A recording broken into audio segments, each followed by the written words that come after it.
This is my porch. It's around 4 meters by like 4 meters wide and then 3 meters deep. I wanted this to be as big as possible because it just adds feeling of extra space to your house. These are my French doors. Creates a lot of space to the outside, which was actually somebody told me, another tiny house owner. He said, if you're gonna live in a small space, then make sure that the connection with the outside is as close as possible actually. So these doors help with that, but also the many windows in this house contribute to the feeling of being close to the outdoors. The interior of the tiny house, it's like the motivation behind all the choices that I made was I want actually all of the things that you have in a normal house, like a normal couch, a normal diner table, but just having it, of course, a little bit smaller, but also the walking space between it is just going to be a lot smaller. The reason to live in a tiny house came a couple of years ago. I was traveling and was actually in a kind of a camper van through Russia, and I figured like I don't need a lot of space to actually feel happy, have a sense of home actually. And the tiny house movement was actually just starting here in Holland. It was quite small. I guess that was like 5 years ago, something like that. And of course in America it was already very big, or there was at least a lot of inspiration from America. And there was somebody else who had his tiny house built as well, and he still lives in Holland. And he told me like, he actually said, when I'm eating breakfast on my porch in the morning in the sun, looking out on the grass, that's just what I do it for. And then I thought, okay, this just sounds really nice, and I would like to have a similar experience. And also, I used to travel a lot, mostly in the winters I was gone. And then if you're renting a property, then you're constantly stopping the rent and then searching for something new, and then it's quite a hassle. So I prefer having low rental costs, and then just being able to leave your house, or maybe having somebody just temporarily renting it and then coming back, and then it gives much more flexibility. Woodstove is actually one of the latest additions. There was one winter in Holland 2 years ago, which was like proper cold, and then I didn't really manage to really heat up my house with the electrical heater. So then I decided to get this, which was a very good and cozy addition to the house. What type of insulation do you have? It's like rock wool. Yeah, just. You know how thick? I'm not sure. The walls are about 15 centimeters thick. So. Could be 10. Yeah. And the underside of the house is open, so wind can go under it. So when it's really cold and it's windy as well, then it gets quite cool in the winters. But it also stays cool in the summer, so it's like kind of a trade-off. Actually, one of the most important things, so I had this tiny house built. I didn't build it myself, but I did design it myself. One of the main factor was spaciousness. So of course it's a small space, but how do you keep it spacious? And I guess it comes down to a couple of choices. For instance, a lot of light colors. So all the walls are white, the roof is white. So that as a first. The second thing is that there's a lot of windows in here. Big windows just makes it like you see the outside. And the last thing is that you also have tiny houses with like a roof like this, but that takes away a lot of space. So this roof, I think it has like a 7% slope to it. So it's just enough for water to seep down, but it maintains like most of the space. And this loft is the only So it is not like two lofts. Sometimes you see also on the other side that there's another loft for like storage, but I just wanted to keep as much space as possible. And the house itself, you kept like legal dimensions, the maximum. Yeah. So it's I believe it's 4 meters from the ground, 2.5 wide, and 7 meters long. So it's the classic tiny house on wheels. Europe. In Europe. How high is the loft? Like the feeling in the kitchen? So it's a little bit more than 2 meters. So I'm actually 190. So it has enough room.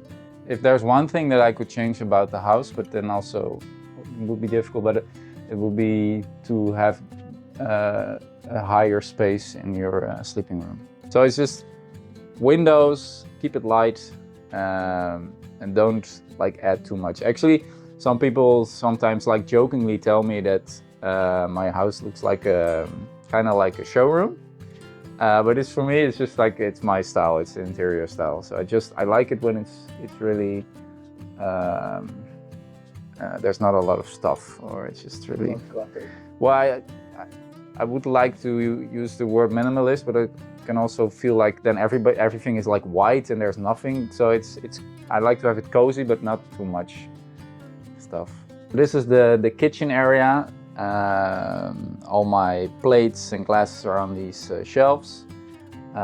This is an IKEA kitchen, actually. When I ordered this top, it was actually a little bit longer than I expected. Then you have the option to cut it off, but I actually thought, well, this actually looks nice, and you can use the extra space on it, and you can hang things under it. So that's really nice. Of course, in a tiny house, every like tiny piece of extra space is good. So also opted for no handles, which can actually hurt you in space like this.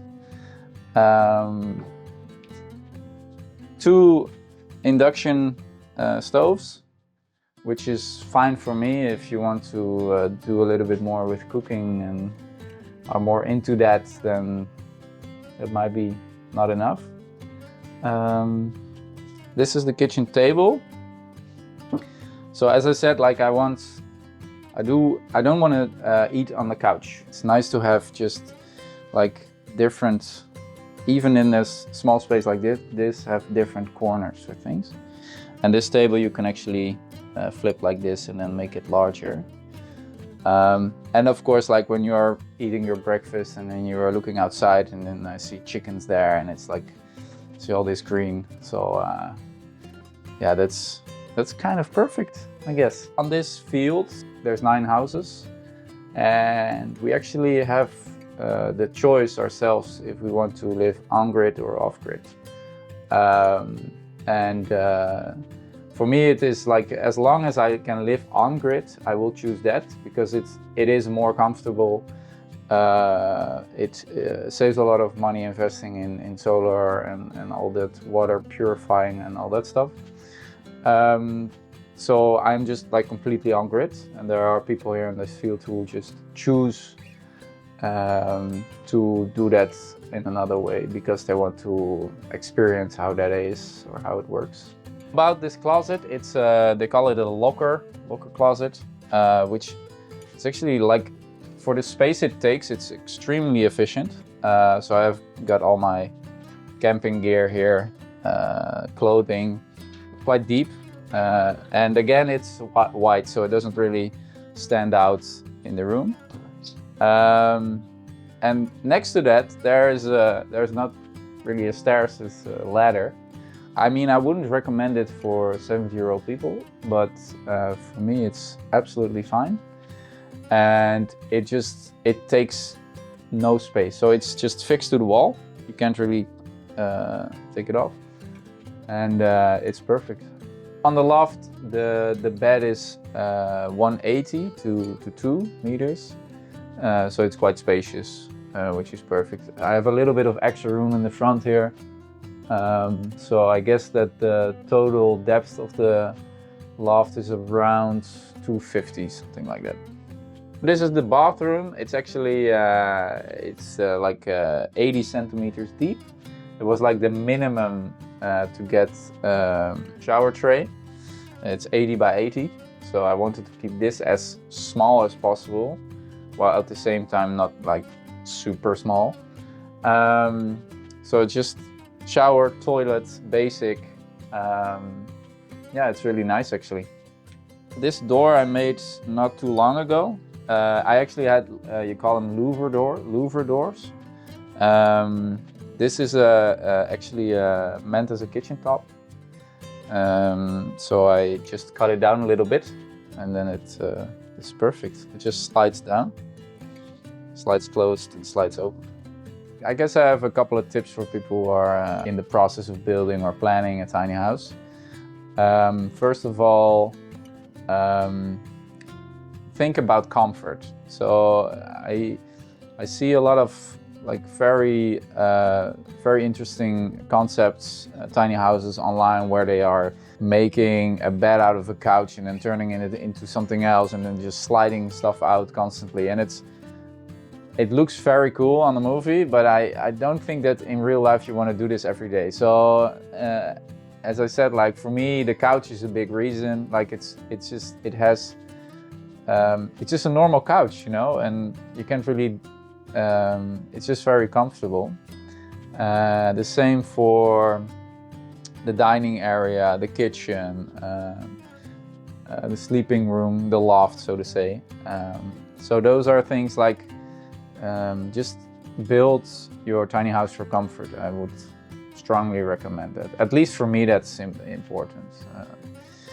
Second thing is I have a floor that's made from cork, which really makes a big difference on how warm your feet feel actually. The total cost of the build was I had it built, somebody who had no experience with tiny houses actually. I just drove the trailer to him, and he actually said like, oh, this is not so hard. This is basically just like a garden house on a trailer, which I found perfect that he said that actually. And he built the shell, and that was around 25,000 euros, which if I'm looking now online, it's extremely cheap. So the prices are really high, I think. And then like furniture and then the bathroom and all the stuff, and then lighting, it basically comes down to 35,000 euros total. So maybe give or take, something like that. That's very cheap. That is very cheap, yeah. My garden, now it's springtime, so everything is coming to life, which is always very nice to see. I actually got a strip of wildflowers here. I just plant every seed that I can find and just throw it in there and then see what happens actually. There's a little space behind there, and you can I can sometimes have people stay over for camp. Yeah, and I have a hammock, which I haven't really used yet, but it looks cool. When we're talking about storage, which is an inevitable part of your tiny house, I actually got two big closets on the front, and yeah, that's ideal. So I got my surfing gear here, and on the other side there's stuff for maintenance, just general stuff, but this really helps to keep the living room and the living environment really clean, to just have everything here. This one, but I don't know what I'm really storing here at the moment. Yeah, just other stuff. So basically you have very minimalistic lifestyle. Well, people say that, but I don't really, I don't know, I got everything I need. I don't have the feeling that other people have way more than me or anything, like just... Because many people won't believe that this is all your stuff that you have. Really? But what else would I need then? No, like seriously, I'm not even like it's not like a conscious minimalist choice or anything. It's just, I have everything I need, including my hobby stuff, so it's perfect.